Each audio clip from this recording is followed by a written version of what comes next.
Udah.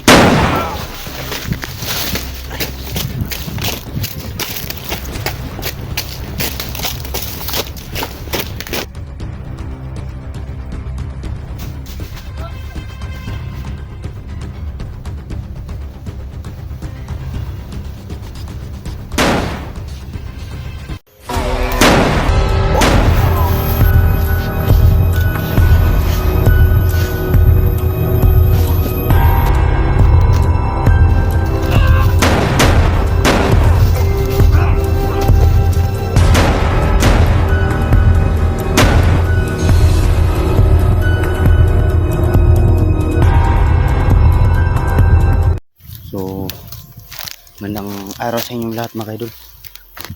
Dito na naman tayo. Tatuloy tayo sa paghanap kay Kuya Junji. Malapit na kami sa location kung saan siya dinala ni Supremo. So, si Atinday andun sa kabila, nag-intro. So, dito tayo. So, shout out sa inyong lahat dyan mga idol, no? Sa lahat ng mga solid supporters ko dyan. Lalong-lalo na sa mga OFW at sa Luzon, Visayas, Mindanao. Shout out po sa inyong lahat dyan. Tsaka patuloy po sana yung supportahan nyo ang aking channel at share po sa video natin. So dito tayo ngayon. Maghanap tayo kay Kuya Junji kasi naawa na ako kay Kuya Junji mga idol, no? So shout out po sa sa lahat nating mga dyan, mga solid supporters. Yun lang. At saka sa hindi pa nakasubscribe sa ating channel, sana mag-subscribe na po sana kayo mga idol, no? So dito tayo, medyo masama-sama yung panahon, tuloy pa rin tayo pag kay Junji. So si Atinday gusto magpanggap, kaso sinabihan sabi nung abay niya, yung abay niya na diwata, pinapakain daw yung anak niya, kaso parating inaatake kasi nipili, kasi may maintenance yun na gamot. Yun lang. At saka para hindi ako sigurado mga idol, baka siguro bababa ako ngayon kasi sisiguraduhin ko muna si Lola, baka wala na siyang pagkain doon o kaya gamot, kasi mga idol nahirap talaga. Yun lang, siguro bababa ako ngayon, pero mamaya na lang natin sasabihin kay Atinday kung bababa ako ngayon. Sana sa aking pababa, no, na nung magdasalin ko sana ako, kasi naawa talaga kay Lola, baka na siya dun, saka makaubos na yung maintenance niya na gamot, baka wala na siyang pagkain dun, nalala ko. Kaya ngayon isiguraduhin kung makababa ako. Yun lang. Kahit isang araw lang ako makababa doon, pagkatapos balik ako kagad sa fridge floor, baka na si Lola doon, baka wala nang pagkain, baka yung mga grocery na binili ko baka naubos. Saka natitipid ko tayo sa sa pira, kasi may pang bayad po talaga sa renta. Si Lola lang po talaga mag-isa na kumain doon. Tama-tama lang yung grocery na binili ko. Ngayon baka naubos na, kailangan ko talaga makababa.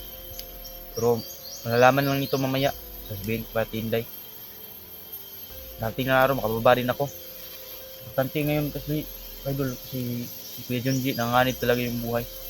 Baka kagaya pa noon na tutusukin ng bakal ni Supremo. Delikado talaga. Alam kong may plano sa Supremo na tutukukin ng bakal si Kuya Junji. Wag naman sana. Tsaka yung bahay na ano doon, pinuntahan namin, kawawa talaga mga kaidol.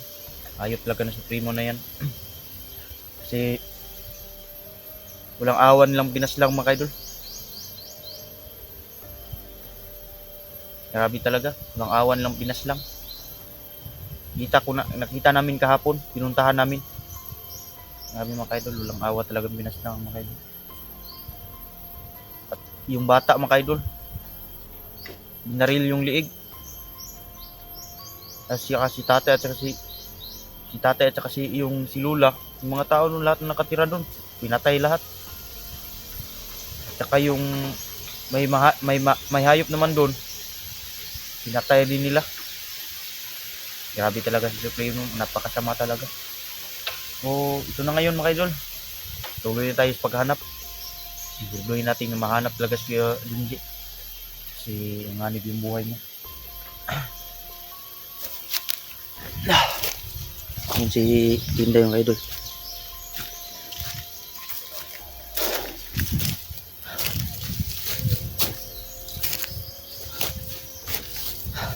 Malakad na ano dyan. Salamat. Malapit na doon sa ano? Ha? Location kung saan si Kuya Junji. Oh, malapit na. Malapit na ito. Paramdaman ko na Pagpatuloy mo ba yung pagpapanggap mo na ano? Hindi na kasi, Hindi na? Oo. Hindi na kasi sabi ng diwata, Hmm. huwag ka nang magpatuloy sa pagpanggap mo doon, Inday. Kasi mahirap na. Kasi si Supremo daw ay malakas. Baka daw hindi niya mapigilan, mapapahamak pa daw ako. Sabi niya sa akin na hanggat kaya daw niya, kung magpunta ako sa bundok na kunin ko yung anak ko, nandyan lang daw siya sa likuran. Sa likuran ko palagi. Kaya, Tapos andito sabi kaya niya- siya? Sabi niya na kung magpunta daw tayo doon sa ano, kung sasama ka sa akin, pupunta doon sa bundok na ikapitong buntod, madaanan daw natin yung location ni Junji. Oo nga eh. Tulungan muna natin si Junji. Oo nga. Kasi bababa muna ako ngayong hapon. Yun na nga ang plano ko eh. Kasi si Lula baka wala ng pagkain doon. Ha? Tsaka may maintenance siya ng gamot. Oh. Kailangan ko talagang... Yun ang plano mo. yun ang inaalala ko kasi baka wala na siyang gamot doon. Baka wala na yung grocery na binili ko. Hmm. Siguro makababa ako ngayon. Siguro sabay na tayo. Sabay tayo baba para kasi magbaba man rin ako para magbili ako ng alay ba para sa ano kay Diwata. Oo.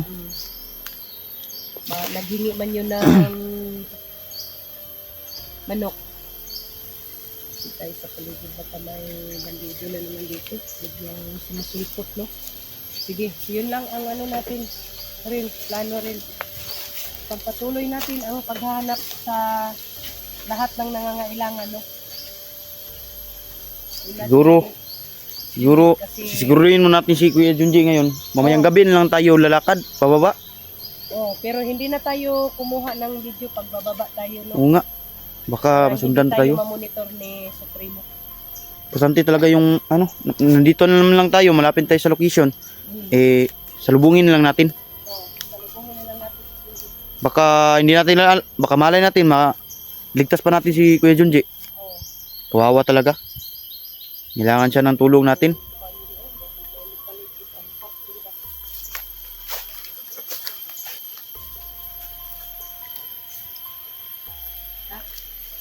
Pero kung lumalayo ka sa akin, hindi lang masyado.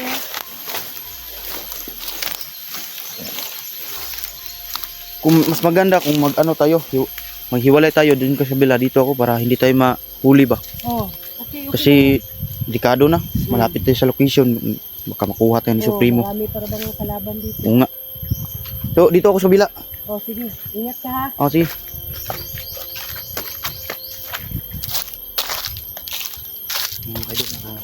Sabay kami ni Ate Inday, baka Delikado talaga. Baka dalawa kami mahuli ni Supreme. Sabi. Hirap talaga. Kaya ito na lang. Malapit na kami sa location. Kailangan talaga lang mag-iingat. Sana ma-ligtasin namin si Kuya Junji. Si kawawa si Kuya Junji mga idol, no, hirap talaga ng dumi mga idol. Hirap talaga. Malaking utang na loob ko sa taong yun, si Kuya Junji. Malaking utang na loob ko sa kanya. Siya ang tumulong sa akin. Siya ang nakapagbagong buhay sa akin. Kung hindi dahil sa kanya, hindi ako naging vlogger ngayon. So, kailangan ko talaga siyang tulungan. Nahirap na. Kasi nakangailangan din siya ng tulong namin. Lahat ng mga hunters. So, kailangan namin makuha kagad siya kasi kawawa talaga mga idol, no?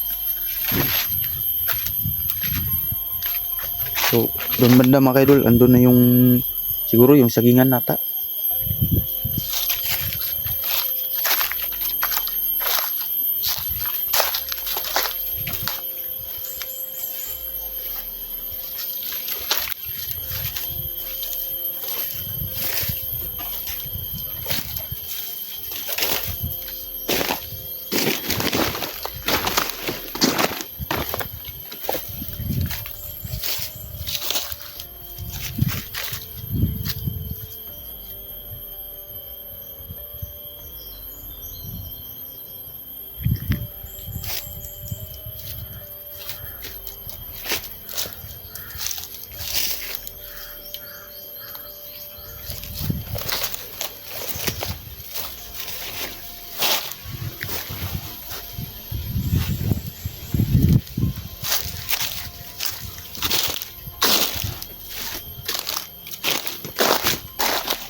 Malapit tayo sa mga idol. Hilingan.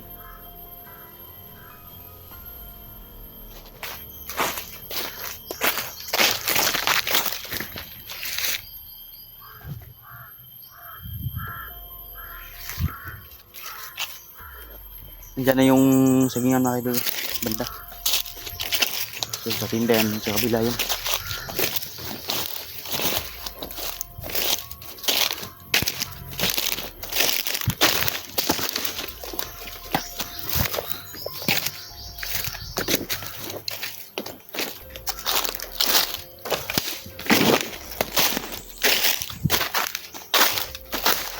Yan po mga idol.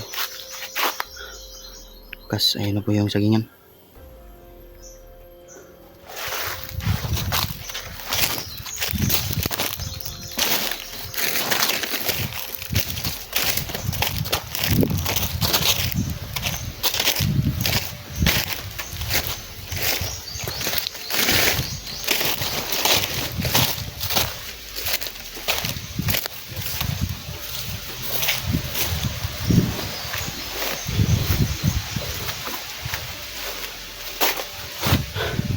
Grabe, nakakatakot man ang lugar na ito. Siguro ito na yung location. Andito si Kuya Junji.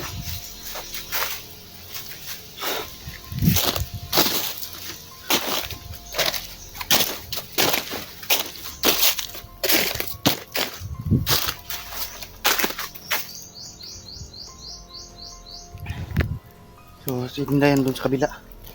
Iwalay kami, baka delikado. Baka mahuli kaming dalawa. Mahirap sa lugar na ito mga idol, baka makorner tayo.